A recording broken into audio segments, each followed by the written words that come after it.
sworn enemy of lying, pomposity, smugness, and groupthink. And we mean that with total sincerity. Good night from Washington. Sean Hannity, live from New York. All right, Tucker, please send my regards, by the way, to the family. Thank you. Welcome to Hannity. You will not believe what we're about to tell you tonight. It'll take the full hour.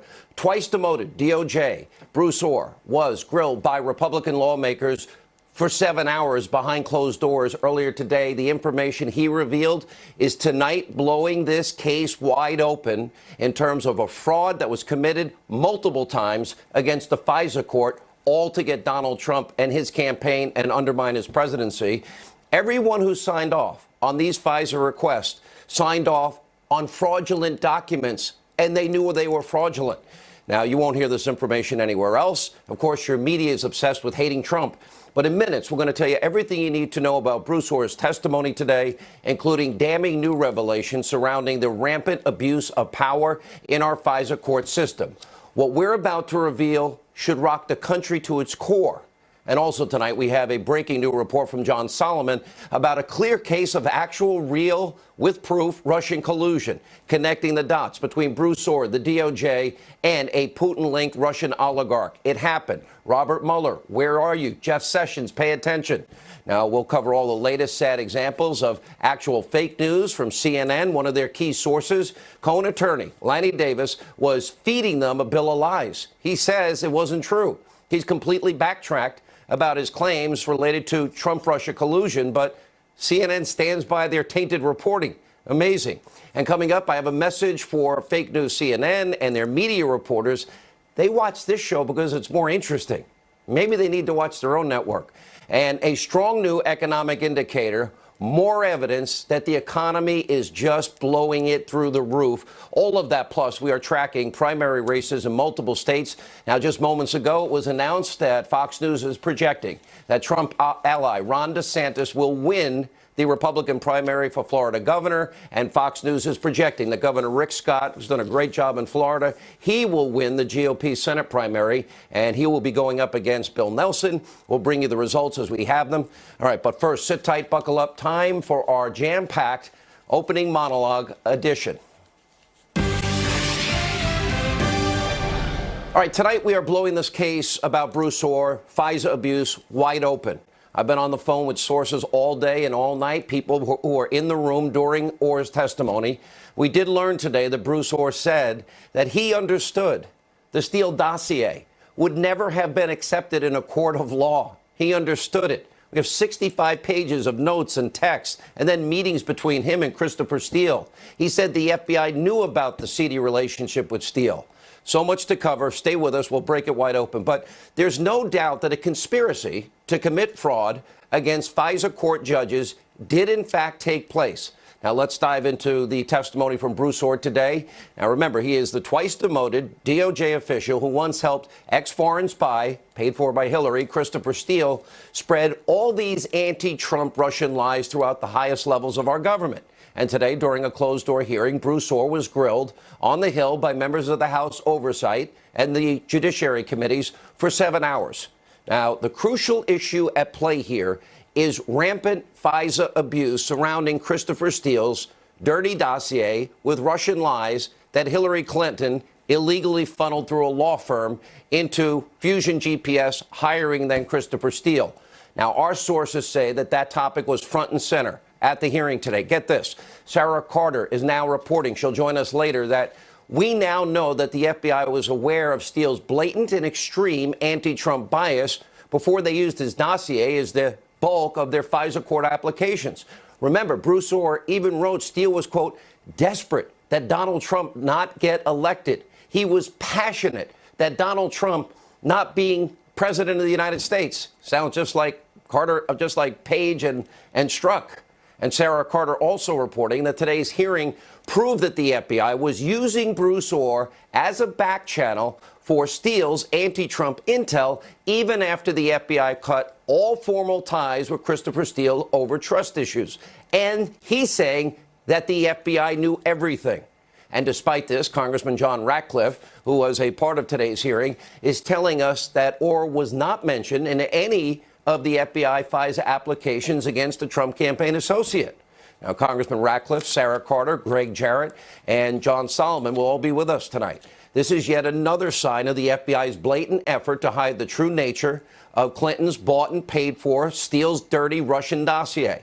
It was campaign op research. It was compromised. It was never verified or corroborated. It turned out to be lies, Russian lies, funded by the Clinton campaign and the DNC. They funneled the money through a law firm, hiring Fusion GPS, that then hired Christopher Steele, an ex-foreign spy that had really seedy Russian connections, we now know, who was working with and for Fusion GPS, and by the way, was also on the FBI payroll.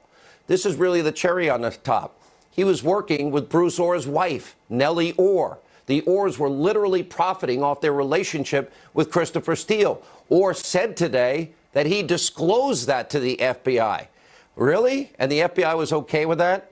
Now, at the end, this is where we are. We now know for a fact that in 4 separate FISA court applications, FISA court judges were repeatedly lied to, knowingly lied to. The American people, you were all lied to, all in an effort by high-ranking government bureaucrats to steal, sway, rob an election, and at all costs stop Donald Trump from winning and then to destroy his presidency. Now, communications between Orr and Christopher Steele, 60-some-odd pages of it. It shows that Steele was extremely concerned about being exposed for this, and for good reason, because this level of corruption and abuse should make every single American citizen sick. A blatant example of what I've been telling you, a 2-tier justice system. Hillary Clinton gets a free pass. Trump is literally targeted by our government with her salacious, phony campaign op research put together by a foreign national using Russian sources for lies. We have a brand new article tonight from Greg Jarrett. He'll be with us, too. He details how the one-time FBI director, James Comey, took control of the Clinton investigation, took it right out of the hands of the field offices, and twisted the facts, softened the language, exonerated Clinton, rigged her investigation from the very beginning. There really never was an investigation. Clinton was never going to be found guilty because she was the favored candidate. And meanwhile, the FBI, the Department of Justice, they worked hand in hand with ex-foreign spy Christopher Steele to use his phony lies to open an investigation into allegedly Trump-Russia collusion. They gained these FISA warrants illegally against a Trump campaign associate. They potentially leaked that information. We know they leaked it to the general public to sway opinion with lies. This is the stuff that happened in the former Soviet Union. All of this despite everybody knowing, including Orr admitting today, that Steele's shady past, that his work for the Clinton campaign, that his blatant bias against Trump, that his leaks to the press, that he was let go by the FBI that was also paying him. It's no wonder President Trump keeps talking about a witch hunt, and he's livid with his attorney general. Mr. Sessions, where are you tonight? Why are you standing by and literally doing nothing to fix what is clearly a horrific inequality in our justice system? Now, today, Senator Lindsey Graham, he summed it up best. Let's take a look. Word of caution to the public. A lot of people have tried to convict President Trump. Don't be so fast. I've seen no evidence of collusion after 2 years. Mueller's looking at it. We'll see what he says. Plenty of corruption in the Department of Justice and the FBI. Should be stunning. Not one Democrat seems to care. Reverse the roles. What corruption? What do you mean? Well, okay, just imagine if the Republican Party had hired a foreign agent to go to Russia to get dirt on Hillary Clinton, and they used it to get a warrant and never told the court about it. It'd be front page story everywhere. That's pretty corrupt when the two FBI agent and the U.S. attorney, the DOJ lawyer, it's our job to stop Trump. Can you imagine what would happen if it's our job to stop Clinton? Now, we have a lot of breaking news tonight right here in this program. In other words, we do have news to break as it relates to Russian collusion. It's been found. I know Robert Mueller cares about taxi cab medallions and old income tax reports and loan applications. Maybe Mr. Mueller should take note of what we're reporting tonight, because we have a new report from John Solomon. Follow the bouncing ball. Bruce Orr, the DOJ, closely working with a Putin-linked Russian oligarch for years. And most recently, the FBI tried to squeeze the oligarch for information surrounding Trump-Russia collusion, including a theory that Paul Manafort was leading Trump campaign's collusion efforts. By the way, he'd been into a lawsuit with Paul Manafort, and even he said that's ridiculous. It's absurd. And according to Solomon, the oligarch actually used the word preposterous. Now think about this. This is the same Russian oligarch that the U.S. won't even allow into the country. He met with Bruce Orr. He met with other top officials. You've got to be kidding me. How much more insane does this get? You cannot make this up. We reached out to Orr, the DOJ, the Russian oligarch involved. Of course, we didn't get a response. We're going to have a lot more on all of these issues. All of the key players are joining us tonight. But meanwhile, the biggest cheerleader of Trump-Russia collusion has been caught red-handed yet again, reporting fake news to you, the American people. In July, fake news CNN, they broke a huge bombshell story detailing shocking evidence about Trump's involvement in the now infamous 2016 Trump Tower meeting. We've got the tape to remind you.